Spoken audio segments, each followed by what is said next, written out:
고린도전서 5장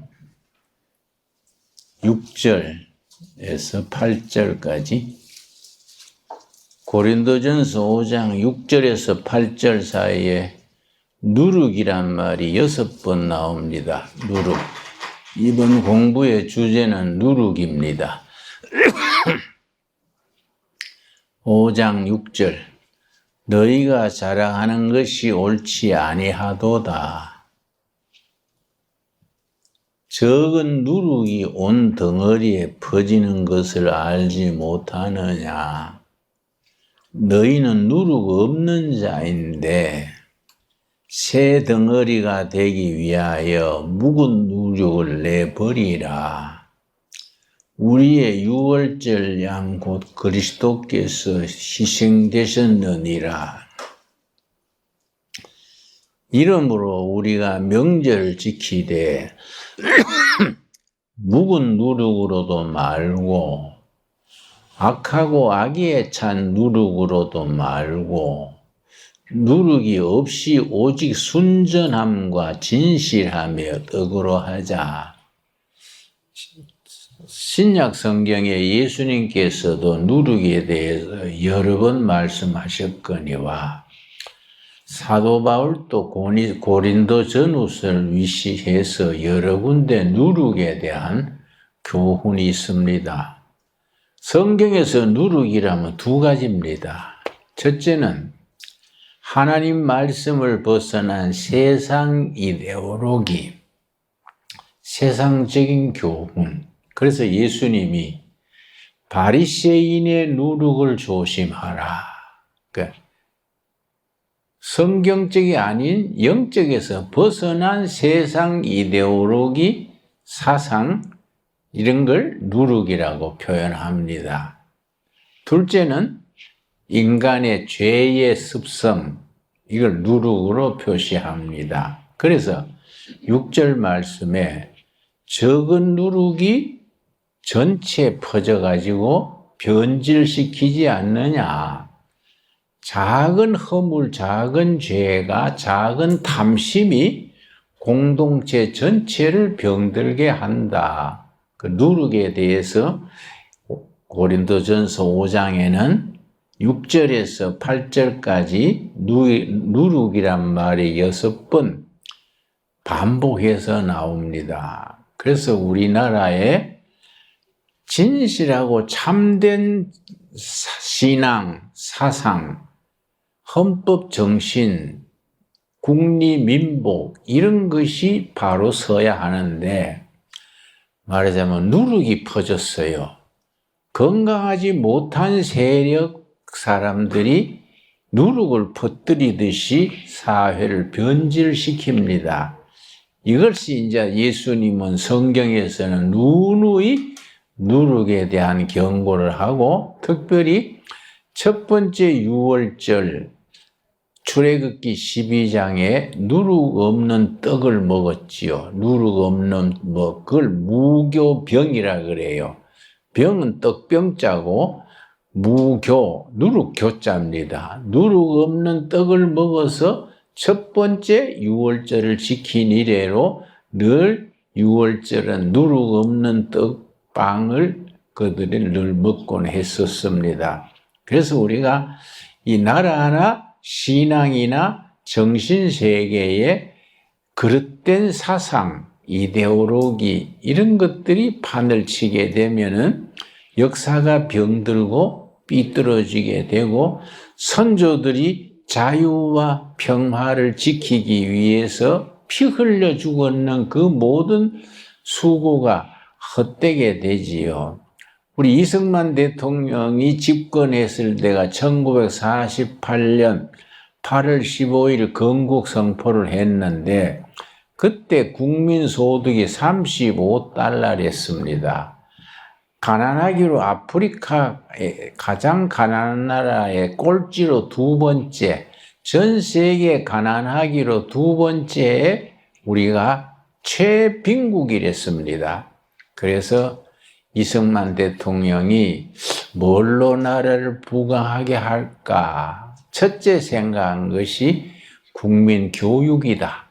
국민교육. 그래서 이 나라의 그 후에 고도 성장의 기초를 닦은 것이 두 가지입니다.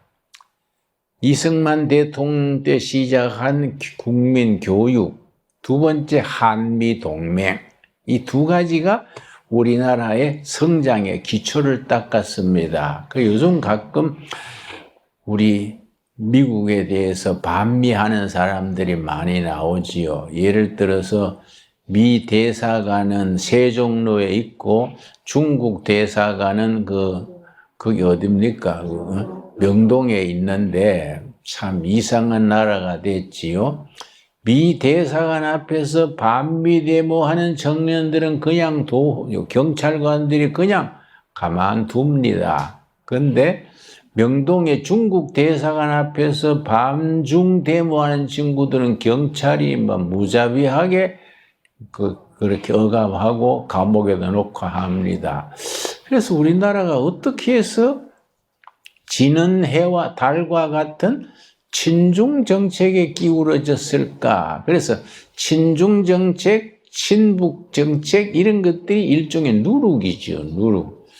내가 학생들이 이제 잠실 체육관에 모이고 옛날에는 한남당 모이고 세종로에 모였는데 지난 겨울에 내가 일부러 대학생 모임에 밤 10시쯤 가서 이렇게 쭉 돌아봤더니 대학생이 거기서 추운데 떨면서 그렇게 시위를 하길래 자네는 그래 어떻게 해서 나왔는가 그랬더니 나는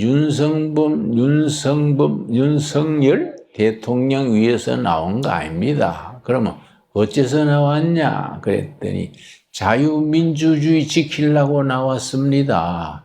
우리나라가 왜 이렇게 친중 친북 친중 사회주의 친북 수령주의로 나가면 되겠습니까? 그래서 나는 나왔습니다. 그래서 내가 아주 기특하게 생각해서 자네 생각이 참 마음에 든다.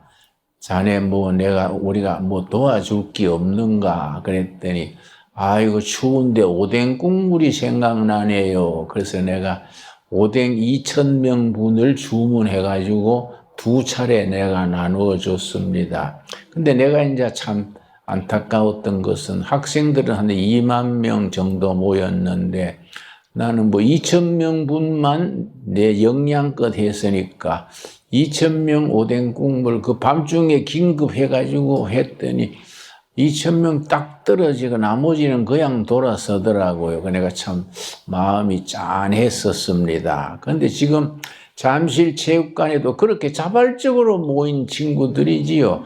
이 나라를 바른 민주주의, 바른 정의로운 국가를 세워나가야 된다. 그렇게 모였다는 것이 이거는 진짜 하나님이 도우신 거지요. 누가 동원합니까? 아무도 동원 안 하고 방해만 했지. 근데 자기들 발로 지도자가 있는 것도 아니고 누가 모이라고 한 것도 아니고 자기들이 그렇게 몇만 명이 모여가지고 그렇게 한다는 것이 이거는 우리나라에 굉장히 좋은 조짐입니다. 근데 이승만 대통령이 교육으로 나라의 기초를 닦아야겠다. 그런데 이제 국민 교육을 이제 실시했는데 교과서 찍을 종이가 없는 거예요. 그때 재정이 있습니까? 그때 재정은 미국의 잉여농산물 480 그랬습니다. 480 잉여농산물 그걸 원조해 주면은 그걸 정부에서 팔았습니다. 팔아가지고 그 비용으로 국가 예산의 80%를 유지했습니다. 그러니까 정말 빈곤했던 나라지요. 미국의 잉여농산물 원조 없었으면 공무원 월급도 못 주는 거예요. 그때 이제 이승만 대통령이 종이 구하러 미국을 갔습니다. 대통령 신분으로 미국을 가가지고서는 미국에 워낙 이제 미국 통이시니까 부자들 찾아다니면서 새 나라를 세웠는데 교육을 시켜야겠는데 교과서 찍을 종이가 없습니다. 좀 도네이션 해 주시오. 이래가지고 그래서 개인이 모금해가지고 교과서를 찍었습니다. 그래서 나도 이제 초등학교 1학년 때 1년 먼저 들어갔는데 우리 반에 26살 먹은 애기 아버지도 같이 공부했어요. 1학년 한 반에 120명이랬으니까 한 클래스에. 그래 모여가지고 민주주의 하려면 투표를 해야 되는데 자기 이름을 쓸 줄 알아야 되지 않느냐. 국민 교육이 나라 발전의 기초다. 그래서 이제 이승만 대통령의 교육 입국론입니다. 미국 가가지고 모금을 하면서 어디 갔냐면 MIT를 찾아갔습니다. MIT 찾아가서 이승만 박사가 딱 번쩍했어요. 바로 이거다. 자원도 없고 국토는 좁고 기술도 없다. 인재를 길러야 된다. 그래서 미국 방문하고 돌아오는 길로 인재들을 뽑아가지고 미국의 유학생 10명. 그때 달러가 너무 귀할 때지요. 그리고 독일에 10명, 20명을 인재를 파송했습니다. 그때 1회로 파송돼서 간 사람이 정근모 박사라고, 이분이 이제 진실한 크리스찬이신데 프린스톤에 있는 핵연구소로 이제 국비장학생으로 가가지고 그 어른이 뭐 전 세계 핵 연구회 부회장까지 하셨지요. 대단한 큰 인물입니다. 그 이승만 일기 장학생이지요. 그리고 독일에 갔는 사람 중에 한 사람이 이제 베를린 공대에서 공부하면서 나라에 뭘 도울까 하다가 앞으로 산업이 발전하려면은 제철소가 있어야 된다. 그래서 이 사람은 제철소를 전공을 했습니다. 제철소를 운영하는 거, 세우는 거, 제철 기술, 그걸 해가지고 박사를 받았는데 본국에서 아직 일자리가 없으니까 그냥 연구소에서 연구하고 있었는데 1962년에 이제 박정희 대통령이 대통령 그 5.16 혁명 일으킨 뒤에 그 다음에 이제 외국 원조를 얻어가지고 경제 개발하려고 맨 처음 찾아간 것이 케너디 대통령입니다. 그때 박정희 장군이 너무 과로해가지고 두 눈에 핏발이 있었어요. 핏발이 선 채로 하기 곤란하니까 구레나루 안경을 찍고 갔습니다. 그래서 구레나루를 찍고 가죠. 눈에 핏발을 감추느라고. 그래서 이제 케너디 만나가지고 우리 경제 개발을 하고 싶으니 차관을 좀 주시오. 그러니까 케너디가 엘리트 아닙니까? 뭐 박정희 뭐 그냥 자기는 너무 초라하게 보이는 거죠. 당신 같은 군사 독재하는 사람을 우리가 지원할 수 없어. 그러니까 내가 독재라 치고 나보다 10배 더 강한 북한 김일성 독재가 있으니까 그걸 생각해서 지원해 주시오. 그러니까 케너디가 아주 인격적으로 모독하면서 탁 잘랐어요. 그래서 우리가 그냥 돌아 나오는데 이 박정희가 돌아 나오는데 케너디가 듣게 얘기했어요. 자기들 보좌관들한테 kill him 없애버려 그랬어요. 저런 군사 독재자들은 없애야 된다고. 아주 듣는데 kill him 그러니까 박정희가 숙소에 들어가서 2시간 울었다 그래요. 이런 민족적인 수모를 어떻게 이겨나갈까, 극복할까. 그 한국에 돌아와서 뭐 헛걸음 했으니까 그래서 나온 것이 이승만 대통령 때 독일에 장학생 보냈는 그 장학생 한 명한테 연락해가지고 독일에 좀 지원받을 길을 알아봐라. 그랬더니 그 독일에서 공부한 사람들이 자기 동료가 경제부 장관이 됐어요. 독일 사람인데. 거기 얘기해가지고 우리나라 새로 된 대통령이 독일의 차관을 얻기를 원합니다. 그러니까 그 장관이 우리가 다른 차관 할 수는 없고 너희 나라 실업자가 많지 않느냐. 예, 많습니다 하니까 그러면 광부하고 간호사를 보내면은 그 간호사와 광부의 노임을 담보로 우리가 차관을 해줄 수 있다. 그래서 1962년, 63년에 광부 간호사가 독일로 파송을 했습니다. 그래서 광부들이 가가지고 다 대학 졸업한 실업자들인데 가가지고 지하 루르 지방에 탄광 지역이요. 루르 지방에 지하 1000m 내려가서 거기서 석탄 캐면서 일했습니다. 그리고 간호사들은요, 독일 환자들 시체 닦았어요. 그렇게 이제 하고, 그 걔들이 열심히 일하니까 그 간호사 한 명이 독일의 원내 총무가 병원에 입원을 했는데 간호사가 너무 지성으로 간호를 해서 그 원내 총무가 감동을 했어요.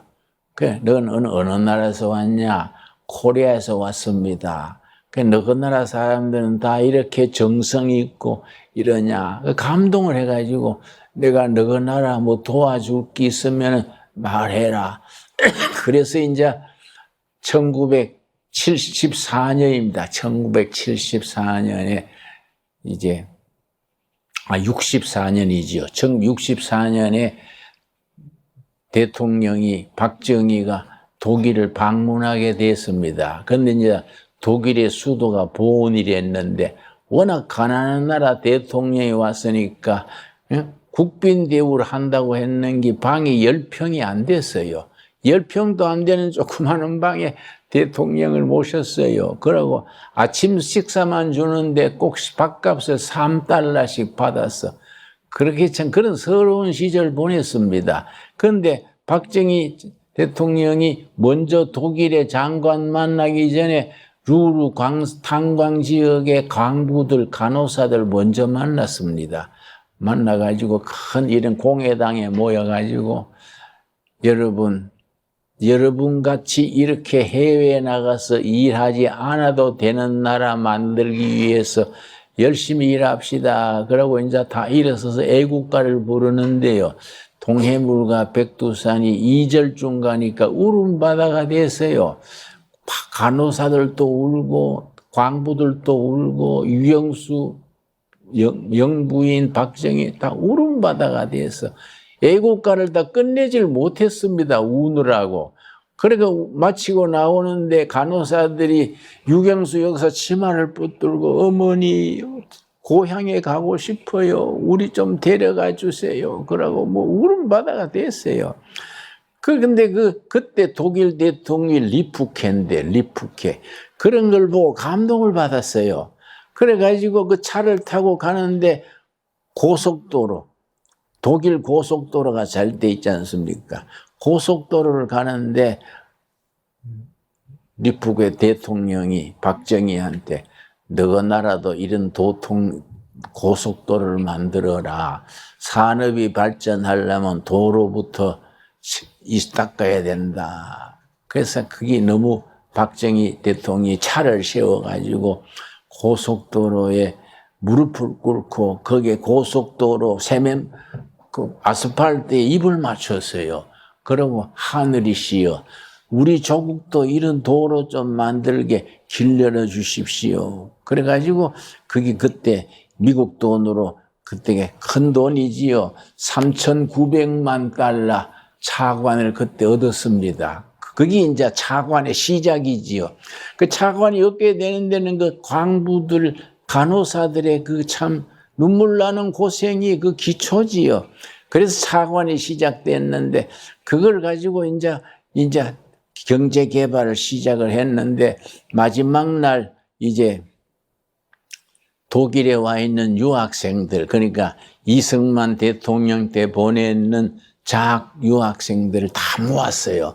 다 모아가지고 박정희 대통령이 이제 회식을 하면서 여러분 나라 발전을 위해서 좋은 아이디어가 있으면 말해 주시오. 그러니까 그 사람이 김누군데 이 사람이 제철소를 전공했는 사람이 한국 제철소 건설 계획 프로젝트를 딱 만들어 왔어요. 제철소 건설 계획서 딱 만들어서 딱 제출하면서 대통령 각하, 우리 조국도 발전하려면은 벼농사만 저가 되겠습니까? 이런 제철소가 있어야 됩니다. 내가 독일 와가지고 국비 장학금으로 와가지고 이것만 연구했습니다. 그걸로 이제 제철소로 박사를 받은 친구요. 그리고 독일 연구소에서 연구원으로 있었는데 그 딱 계획서를 주니까 박정희 대통령이 보고 눈이 번쩍 띈 거예요. 아, 이렇게 인재가 있구나. 그래서 내가 귀국하면은 자네를 제1호로 부르겠네. 예? 그 약속을 했어요. 귀국해가지고 이제 연구소를 만들어가지고 해외 인재를 유치하는 제1호가 그 닥터 김이요. 그 친구를 불러와가지고 제철소 세우는 연구를 시키고 자기 부하 중에 박태준 별 2개짜리 아주 정직한 사람이지요. 별 2개짜리 박태준 불러가지고 임자 제철소를 만들소. 그러니까 제가 어떻게 제철소를 뭐 알아야 만들죠. 그러니까 독일에 닥터 김이라고 있는데 그 사람 불러올 테니까 같이 만드세요. 그래서 제철소를 만들었는 겁니다. 그런데 우리가 제철소 만드는데 돈이 필요하지 않습니까? 그래서 한일 그 협상을 해가지고 독일에 일본에서 5억 달러 빌려가지고 제철소를 만드는데 우리 제야의 김영삼, 김대중 운동권이요, 응? 친일 박정희 물러가라. 왜 우리가 일본 돈을 받느냐 데모를 많이 했습니다. 난 대구에서 데모 주동했어요. 데모 주동해서 친일 대통령 물러나라 하고 뭐 일본 돈이 웬일이냐 하고 뭐 그랬더니 경찰서 집회 가서 하룻밤 재우고 내보내더라고요. 그래서 재청소하면서 이제 고속도로 닦았지 않습니까? 그걸 이제 독일 고속도로에서 차에서 내려서 입을 맞추면서 우리 조국에 이런 도로를 만들게 해 주십시오. 서원한 거예요.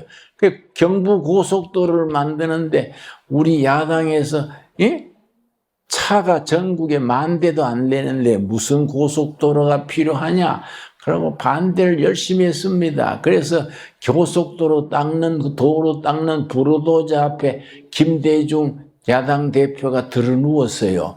나도 그 밑에서 다 앉으니까 나도 옆에 누웠어요. 옆에 누워가지고, 그러니까 김대중 전 대통령이 뭐랬냐면 이거는 공화당이 정치 자금 빼먹으려고 도로 닦는 거다. 차가 10,000대도 안 되는 나라에 무슨 고속도로냐? 그러고 막 누워가지고 포크레인 일모들은 누웠습니다.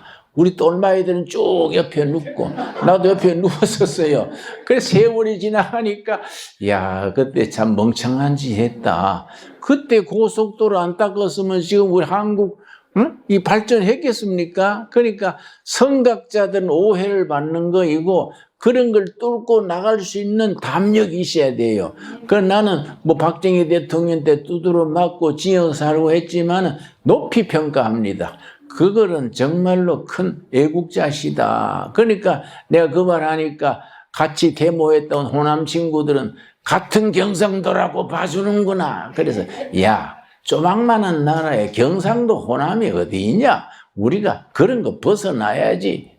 그런 얘기를 주고받고 하곤 했었습니다. 우리 역사 이 자체가요. 고비고비 하나님의 손길이 그때그때 도왔습니다. 그래서 우리가 이만큼 지금 국민소득이 지금 35,000불 아닙니까? 박정희 장군이 혁명 5.16 혁명 일으킬 때 우리 국민소득이 78달러랬습니다. 북한은 그때 240달러랬습니다. 그 78달러는 남한의 경제 지혜, 국민소득이고 북한은 240달러였는데 그냥 갔으면은 우리가 베트남처럼 공산화되는 거예요. 이걸 우리가 박정희 그 사람들이 경제개발 계획을 하면서 열심히 일해가지고 지금은 뭐 얼마나 역전됐지 않습니까? 여러분 그런 걸 우리가 역사 공부를 학생들한테 바로 시켜야 돼요. 우리가 공산당이 지금은 뭐 북한이 뭐 우리하고 게임이 안 되지요. 내가 최근에 얘기를 들으니까 북한 장마당에서 그 민간 그냥 시장에서 한국 돈 5만 원짜리가 거래된대요. 비밀로 거래가 되는 거지요. 통일이 되면 5만 원짜리가 이기는 크게 쓰임 받는다 해서 북한에 알만한 장사꾼들이 5만 원짜리를 사모으고 있다 그래요. 최근에 탈북한 사람들의 정보입니다. 우리가 그런 과정 속에서 우리가 이 나라의 누룩을 없애고 바른 이데올로기, 바른 정신을 우리가 심어야 되지요. 그래서 그 김일성의 남반부 혁명 이론 10가지가 있습니다. 우리 교회 10계명이 있듯이 남반부 혁명 이론 10개죠. 네 번째가 뭐냐면 교회를 파괴하라. 기독교를 파괴하라는 거예요. 공산화되는데 기독교가 이거는 결정적인 이거는 방해 요소다. 그러니까 남한 공산화의 10계명 중에 네 번째가 기독교를 파괴하라. 그만큼 북한에 볼 때는 기독교가 그렇게 위험 분자인 거지요. 그리고 우리가 기독교라는 것이 한국에서는 굉장히 중요합니다. 그런데 기독교 목회자들, 설교자들이 바른 정신을 가지고 누룩을 없애야 돼요. 근데 요즘은 이상하게 교회 안에도 무슨 이상한 정신이 들어와가지고 누룩이 퍼져 있는 거예요, 누룩이 퍼져 있으니까 이걸 어떻게 교회를 정화시키느냐. 그래서 우리가 이런 게 우리가 바른 신앙 운동, 둘의 운동 같이 밑바닥에서 발바닥에 시작해서 체험을 거치면서 지나온 이런 세력이 참 운동이 필요합니다. 이 충청북도에 무슨 산이 있습니다. 무산인가. 거기에 2001년에 좌파의 일꾼들, 전국의 좌파 핵심 조직, 이게 700명이 모였습니다. 2001년 9월 달에. 그걸 이제 9월 태제라 그러는데, 그걸 치무산의 서약. 그래서 그 2001년 9월 달이에요. 그래서 앞으로 30년 내에 대한민국을 정권을 잡는다. 정권을 잡은 뒤에 그 정권 사회주의 수령제일주의 정권이 우리 민족 통일의 주도권을 잡는다. 그렇게 그 선포를 했습니다. 2001년 9월 달에. 그걸 9월 태제라고 그래요. 그런데 2030년 되기 전에 먼저 정권을 잡은 겁니다. 그러니까 우리가 그런 건 좌파들한테 배워야 돼요.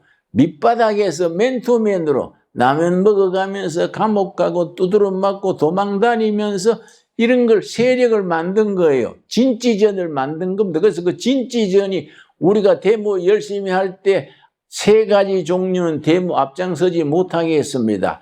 앞으로 신문 기자 할 사람, 판검사 할 사람, 그리고 교사 할 사람은 앞장서지 말아라. 그 교사들은 데모할 때 노출되면 안 되니까 장차 너가 교사가 되면은 교육, 판검사가 되면은 법조계, 그리고 언론계, 그 보호했어요. 앞장서지 않고. 그래서 그 사람들이 살아가지고 그 사람들 판검사도 되고 신문 기자가 되고 그 사람들이 정교조를 이끌고 하니까 지금 나라에 그럼 좌익 운동이 누룩이 퍼진 거예요. 이해 갑니까? 이걸 우리가 뽑아내야 되는데 그걸 뽑아내지를 못했지요. 그런데 보수 계통의 정치가들이 대통령이 돼서도 그런 뚜렷한 개념이 없으니까 그냥 대충 하면 솎아내지를 못했어요. 그러니까 그런 세력이 국정원에, 공무원 사회에, 교육노조에 교로들 붙어 있으니까 나라가 상당히 혼란하게 돼 있죠. 그걸 발판으로 해서 우리 2001년 9월 달에 9월 태제로 2030년까지 정권을 잡는다는 그게 그 2030년 훨씬 되기 전에 정권을 장악을 한 거지요. 그러니까 우리가 고린도전서 5장에 누룩의 얘기가 나오는데 우리가 어떻게 하면 우리나라의 바른 민족 정신, 바른 애국 정신, 애민 정신 이런 것을 실천할 수 있는 바른 운동이 교회에서부터 일어나야 되지요. 그래서 우리나라의 앞으로의 중요한 것을 우리가 미국의 포린 파릿이라는 잡지가 있습니다. 포린 파릿이 외교 정책이라는 이름의 잡지가 있는데 2012년 1월호에 대한민국의 미래에 대해서 낙관적인 전망을 하면서 코리아가 앞으로 G7 시대 지나가면 거츠 시대가 온다. 거츠 시대에 코리아가 세계 4대 강국으로 진입할 것이다. 그런데 거츠는 GUTS지요. G는 저머니, U는 USA, T는 터키, S는 사우스 코리아. 사우스 코리아가 2030년, 40년 어간에 대한민국 주도로 통일을 이루고 통일 한국이 남한의 기술과 경영이 북한의 노동력과 합쳐져서 세계 4대 강국으로 진입하게 될 것이다. 그렇게 하는데 꼭 필요한 것이 한미동맹을 흔들지 말고 그걸 지켜서 미국의 협력을 받으면서 아시아의 맹주로 대한민국이 거츠 시대 4대 강국으로 진입한다. 그렇게 포린 파리시에 정식으로 글을 썼습니다. 그러니까 이제 주위에서 반대를 했지요. 코리아가 남북이 분단돼 있고 뭐 정치도 안정이 안 돼 있고 그런 나라가 어떻게 그런 역할을 하겠느냐. 무슨 유튜브에 댓글처럼 반대가 많이 올라오니까 포린 파리시에서 그렇게 될 수 있는 근거를 다섯 가지 이유 때문에 코리아가 그렇게 될 수 있다. 그 사람들이 미리 미래를 전망해서 쓴 거예요. 그 5가지 중에 첫째가 뭐냐면 한국인의 국민성. 그래서는 내셔널 캐릭터. 국민성이 그렇게 할 수 있다. 국민성이 뭐이냐? 2가지를 짚었어요. 첫째는 국민성의 열정. 근면. 열정과 근면이 그렇게 할 수 있다. 그렇게 외교 전문 잡지요. 뭐 기독교 잡지도 아니고 일반 잡지가 아니에요. 외교 전문 잡지에서 한국이 2030년, 40년 어간에 세대 4대 강국이 될 수 있는 이유 중에 첫 번째가 국민성, 내셔널 캐릭터. 캐릭터 중에 2가지, 근면과 열정. 이걸 잡았어요. 2번째는 뭘 잡았냐면 한국인이 가지는 독특한 교육열. 자신이 굶어도 자식들 교육시키는 거. 그러니까 이승만의 교육 입국론이 제대로 맞은 거지요. 그 교육의 기초에서 나라가 이만큼 자랐다는 거이지요. 3번째는 뭘 집었냐면 한국인이 가지는 영특함으로 이루는 기술, 과학. 그래서 그건 말이 맞았지 않습니까? 반도체가 세계 1위 아닙니까? 그러고 또 배터리가 지금 삼성 SDA인가 그래서 배터리 새로 나온 것이 한 번 전기 넣는 걸 뭐라 그럽니까? 충전하면은요 700km 한 번 충전하면 그걸 삼성에서 만들어냈습니다. 그렇게 한국의 기술이 지금 세계의 기술 대국으로 된 거이지요. 한국인의 기술. 그러고 반도체, 조선소. 지금 이제 카나다에서 잠수함을 12대를 주문하려고 하는데 다 떨어지고 독일하고 우리만 남았지요. 6월 말쯤 발표가 된다고 합니다. 독일제냐 한국제냐. 그게 돈이 60조에 60조. 60조 캐나다 잠수함 주문에 지금 2 나라가 치열하게 다투고 있습니다. 아마 지금은 한국이 훨씬 유리하다 그래요. 그 세계가 그만큼 우리가 기술이 진보한 겁니다. 그리고 우리가 미사일 중에 바다 밑에 어뢰가 이거 중요하지요. 어뢰가 700km, 시속 700km 나가는 어뢰를 만드는데 미국에서 20년간 연구하다가 못 만들었어요. 그런데 지금 한 2달 전에 한국이 성공시켰습니다. 한국이 바다에서 700km로 나가는 어뢰를 성공시키니까 미국에서 트럼프 정부이 좀 우악스럽잖아요. 그 기술이 탐을 내가지고 뭐 공동 보조를 취하자 그 기술을 미국으로 넘기라 하니까 왜 어떻게 넘깁니까? 우리가 참 과학자들이 밤잠 안 자고 만든 기술인데 그냥 넘길 수 없지요. 그러니까 우리는 못하겠다. 그러니까 못하면 우리는 미군 철수하겠다. 그러니까 미국이 잘못한 거죠. 우리 정부에서 아이고 형님 그건 하지 말아주세요. 할 줄 알았는데 우리 정부 그만큼 배짱이 생긴 거요. 철수하려면 하시오. 그러니까 할 말이 없는 거예요. 미군 철수하려면 하시오. 평택 기지에 우리가 그런 과학 기지 만들어가지고 한번 자주 국방해 보겠습니다.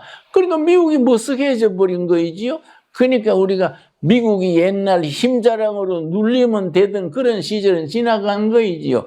그렇다고 해서 우리가 청년들처럼 반미 이건 멍청한 짓이지요. 우리는 미국을 힘을 얻어야 통일도 되고 세계 강국으로 진입할 수 있게 됩니다. 그러니까 미국이 이승만 대통령이 1953년에 휴전 협정을 할 때 미국의 약속을 받았어요. 군사 동맹을 맺어주라 하니까 미국이 자기보다 약한 나라에 군사 동맹 맺은 예가 없어요. 군사 동맹의 제1호가 대한민국하고 동맹 맺은 겁니다. 그 이승만 박사가 참 전략적으로 뛰어난 사람인 것이 왜 미국이 허작하냐면 미국이 휴전하려고 하면 우리는 우리 힘으로 북진 통일하겠다. 끝까지 싸우겠다. 우리 동포들이 마지막까지 공산주의 물러치는 투쟁을 하겠다 하니까 이승만 달래느라고 뭐 해주면 좋겠냐. 그러니까 그러면 한미 군사 동맹을 해주라. 그래가지고 동맹을 받아낸 겁니다. 그래서 6.25가 1953년 7월 27일 이제 휴전이 됐는데 그 다음 해에 한미동맹을 사인을 했습니다. 한미동맹, 군사동맹 사인하고 나서 이승만 박사가 그걸 서류를 딱 한 장이에요. 한 장 들고 한숨을 쉬면서 이로써 우리 후손들이 경제개발에 집중할 수 있게 되었다. 그 이승만 박사가 아주 어록에 남아 있습니다. 그런 어른들의 그런 탁월한 식견이 이 나라를 이만큼 기초를 잡고 있는 거이지요. 그래서 여러분, 우리가 이 포린 파리시에서 대한민국이 그렇게 될 수 있는 이유 5가지. 첫째 뭐라 그랬습니까? 국민성, 국민들의 정신 중에 2가지 뭐라 그랬습니까? 열정과 근면. 2번째 뭡니까? 교육열. 3번째 뭡니까? 응? 3번째 과학 기술. 이거는 벌써 실증된 거죠. 과학 기술. 4번째가 해외에 나가 있는 해외 동포 800만의 네트워크. 그래서 우리 정부에서도 교민청을 만들었습니다. 만들어가지고 800만 해외 동포들의 네트워크를 만드는 거지요. 우리가 1997년에 IMF가 터졌는데 해외에 있는 미국, 카나다 동포들이 본국을 돕는다고 도와준 것이 30억 달러입니다. 그때 30억 달러면 큽니다. 그리고 국내에서는요, 금모으기 운동을 했습니다. 아줌마들이 애 돌반지, 또 결혼할 때 금목걸이, 그래서 아주 세계적으로 히트 쳤습니다. 중국 사람들은 나라가 위험해지면요, 금을 사가지고 땅에 묻어요. 일본 사람들은 나라가 위험해지면 현찰을 집안에다가 저축합니다. 한국 사람들은 나라가 위험해지면 금목걸이 모으기 운동해요. 금목걸이, 팔찌, 이거 뭐, 그게 거의 25억 달러가 넘었습니다. 그게 우리가 IMF 때 전 세계에서 3년 안에 IMF 빌린 걸 다 갚았습니다. IMF 역사상 최단기간에 빚을 다 갚고 IMF가 그때 기업체 줄일 건 줄이고 뺄 건 빼고 체질을 개선해가지고 우리나라가 이만큼 건강해진 거이지요. 그 역사와 역사 속에 사건과 사건 속에 그런 누룩을 빼버리고 나라가 발전하고 국민들이 신명나게 앞으로 나갈 수 있는 길을 닦아왔는데 이상하게 잡된 것들이 파고 들어와가지고 그 틈을 노린 거예요. 빈 틈을 노려가지고 그걸 아까 충청도 무슨 산인데 거기서 예, 거기 서약이요. 지역 9월 태제. 그러니 우리 좌익 세력, 친북 세력이지요. 친북 세력이 정권을 잡는다 했는데 그보다 더 빨리 잡아버린 거예요. 그런데 요새 내가 가만 보고 6.3 사태 그런 걸 지나가 보면서 저도 내가 기도하면서 아하, 이게 자기 생각대로 안 되는구나. 이 국민들의 정신이 안 되는 쪽으로 틀어진 겁니다. 이걸 우리가 열심히 이걸 믿고 이걸 참 기도하고 청년들을 격려하고 뒷받침해야 됩니다. 가만히 생각하면 힘을 얻는 거예요. 야, 하나님이 우리나라를 붙들어 계시는구나. 그 애국가에 있지 않습니까? 하나님이 보호하사 우리나라 만세. 글자 그대로 우리가. 그래서 이승만 대통령이 딱 하기 전에 1945년 해방 딱 되고 나니까 미 군정청에서 여론조사를 했습니다. 앞으로 세워질 정부는 사회주의 공산주의입니까? 민주주의 자본주의입니까? 그 군정청 조사에 얼마 나왔을 것 같습니까? 78%가 사회주의 공산주의 하자 그랬어요. 민주주의 자본주의 하자는 건 18%. 여러분 그거 알고 계십니까? 끔찍한 거예요. 사회주의 공산주의가 78%, 민주주의 자본주의는 18%. 그랬는데 그 참 이승만 박사가 탁월한 것이 앞으로 미래는 민주주의, 자유민주주의라야 국가가 나가 된다. 이 사회주의, 공산주의 이거는 국가를 해독을 주는 거다. 그걸 반대해가지고 그때 공산주의에 탁월한 지도자가 있었습니다. 박헌영이라고, 박헌영. 충청도 예산 사람인데 박헌영이 19살에 서울에 와가지고 처음에는 정동교회 청년의 회원을 했습니다. 정동교회 다니다가 22살 때 공산당 이론에 접촉해가지고 철저한 공산주의자가 됐습니다. 그래서 이 박헌영은 천재입니다. 천재. 이 사람이요. 그 사람의 지지도가 80%예요. 그 농민들, 전라도는 소작인이 많잖아요.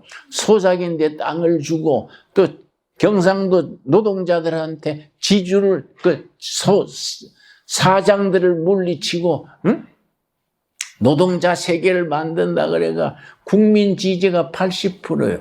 그대로 됐으면 초대 대통령이 이승만이 안 됩니다. 박헌영이 대통령 되게 돼 있었습니다. 그런데 이게 참 감사한 것이 박헌영이 뭘 넘어서 잘못했느냐.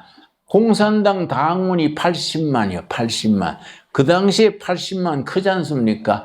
80만 조직을 운영하려니까 돈이 필요한 거예요. 그런데 돈 많은 사람은 주로 이승만 쪽에 줄 서고 민족 운동하던 사람은 김구 쪽에 줄 서고 박헌영 지지하는 80만은 숫자는 많은데 돈이 없어. 소작인들, 노동자들. 그러니까 돈을 무슨 죽을 생각하냐면 위패를 만들었어요. 위패를.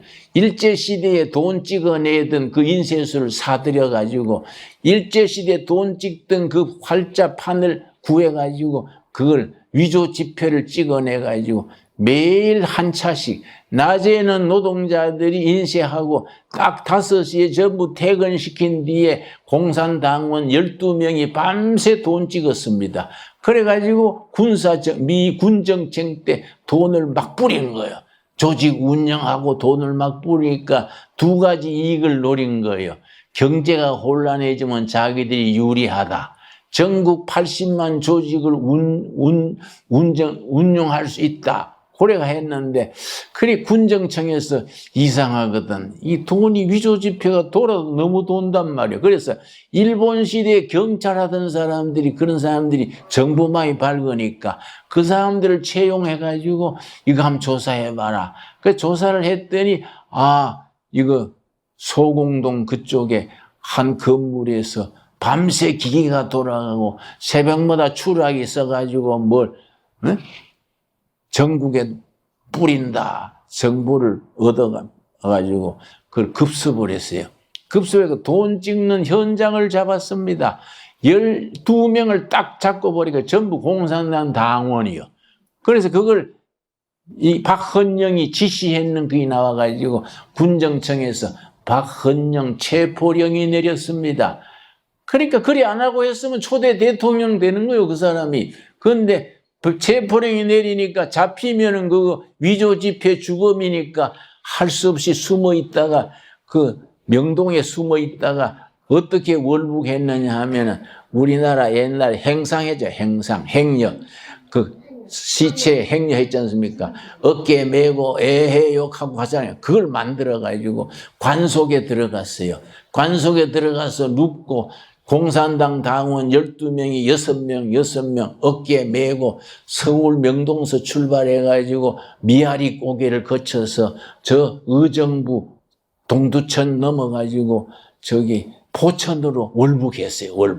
월북해가지고 북한으로 가가지고 김일성이 주석하고 노동당 주석, 부주석 박헌영 그렇게 해가지고 이제 평양에 안 가고 해주에 있으면서 남한 조직을 운영을 했지요. 그런데 유엔에서 1948년 5월 10일 날 전국 유엔 감시하에 선거해가지고 정부를 세운다 이러니까 해주에서 박헌영이 잘못했지요. 서울에 공산당 당원이 많았는데 그 공산당 책임자가 홍진표인가 그래서 홍진표 서울시당 위원장이 박헌영한테 건의했습니다.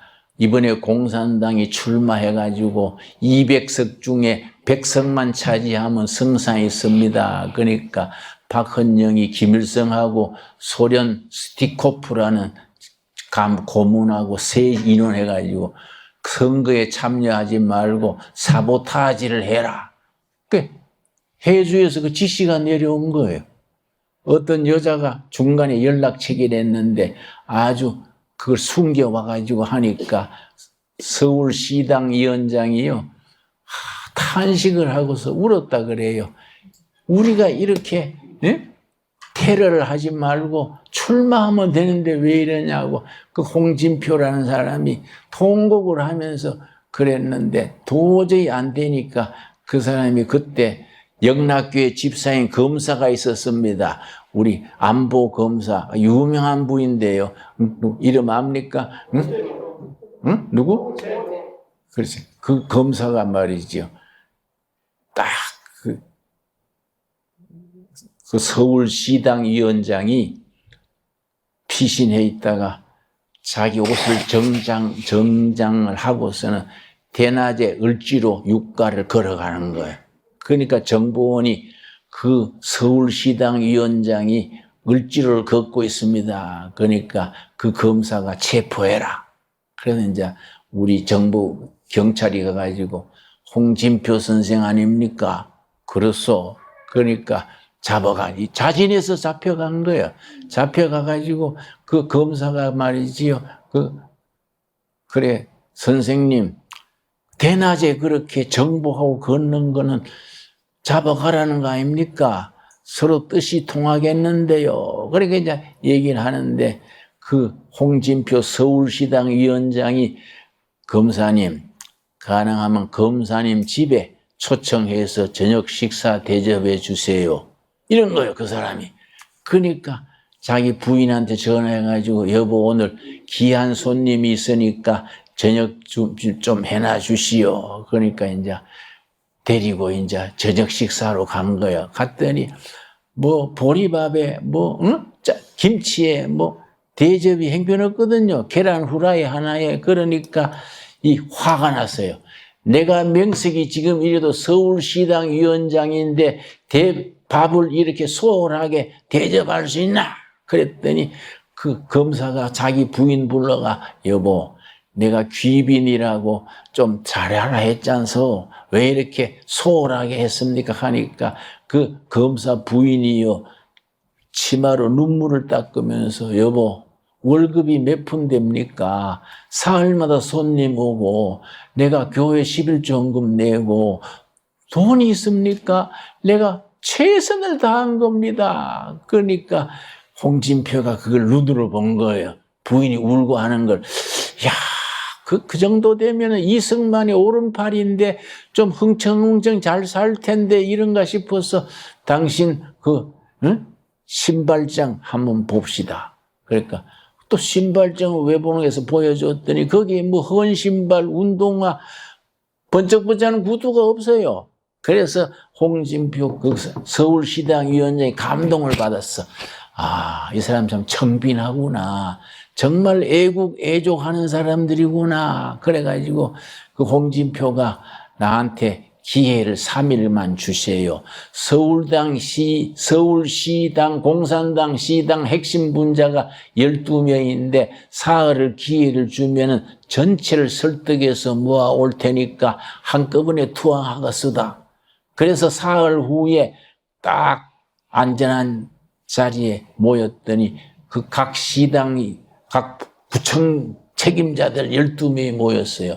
모여가지고 홍준표가 울면서 여러분 우리가 막스 레닝 정신의 인생을 걸라 했는데 우리가 이번에 선거를 못하게 해서 나는 절망입니다. 이래가면 한국 공산당은 민족에 기여하지 못합니다. 나는 자수하기로 했습니다. 여러분 또 자수해가지고 새로운 대한민국에 헌신합시다. 그러니까 12명이 서로 끌어안고 울면서 자수했어요. 그래서 공산당 조직이 무너진 겁니다. 그러니까 해방 직후에 80% 지지하던 그 좌익 세력들이 그걸로 무너진 거예요. 그러고 나서 이제 석 달간 기회를 주고 이승만 정권에서 자진 투항하든지 아니면 우리가 검거하겠다. 그래서 그 다음 석 달 동안 기간을 줬어요. 자진하는 기간, 자수하는 기간. 자수하는 기간에 한 20만이 자수했습니다. 좌익 공산당원들이. 그러고 자수 안 했는 사람들은 전국 경찰을 동원해가지고 그걸 12만인가를 잡았어요. 이게 대한민국의 역사입니다. 역사. 그래서 우리 대한민국이 자유민주주의 대한민국이 된 겁니다. 그런 역사를 우리가 알아야 돼요. 그러고 학교에서 가르쳐야 돼요. 그런데 우리 학교 교과서에 정교조가 중심이 돼가지고 중학교, 고등학교 도덕 교과서에 뭐라고 돼 있는지 아십니까? 미군은 점령군으로 왔고 소련군은 해방군으로 왔다. 이승만은 친일, 친미, 반민족주의자고 김일성은 민족 해방 투사다. 도덕 교과서에 그래 나와 있어요. 보면 정신이 번쩍 들어요. 그런 것을 우리가 바로잡을 수 있는 힘이 그래서 우리 포린 파리시의 5번째 조건이 뭐냐면은 기독교예요. 기독교. 프로테스탄트 철치. 한국이 앞으로 선진국으로 진입하는 데는 개신교의 역할이 막대하다. 지난 100년간 개신교가 나라를 지켰을 뿐 아니라 앞으로 한국 프로테스탄트 철치가 한국 국민의 정신세계, 사상, 이념 발화하게 하는데 한국 개신교의 역할이 근데 한국이 그렇게 될 수 있는 5대 조건 중에 5번째가 프로테스탄트 철치가 들어가는 겁니다. 그래서 우리가 한국교회가 그만큼 중요한 겁니다. 거기에 대한 우리가 각성을 해야 돼요. 각성을 해가지고 정신을 바짝 차려가지고 우리가 교회가 교회다워지면 이 나라가 앞으로 잘 될 줄로 믿습니다. 우리 그런 확신을 가지고 확신을 가지고 우리가 교회가 영적으로 교회가 바로 서고 국민 정신의 기초를 이루고 그러고 교육의 후세들을 길러서 나라의 미래를 도모해 나갈 수 있어야 됩니다. 우리가 오늘 누룩 얘기는 거기까지 하겠습니다. 우리 기도하겠습니다. 하나님 감사합니다. 우리 귀한 날 우리가 이렇게 수안보에 와서 온천하며 예배 보며 말씀을 나누고 말씀 속에서 우리가 새로운 힘을 얻게 하셔서 감사드립니다. 예수님 이름 받들어 감사하며 기도드려 사옵나이다. 아멘. 감사합니다.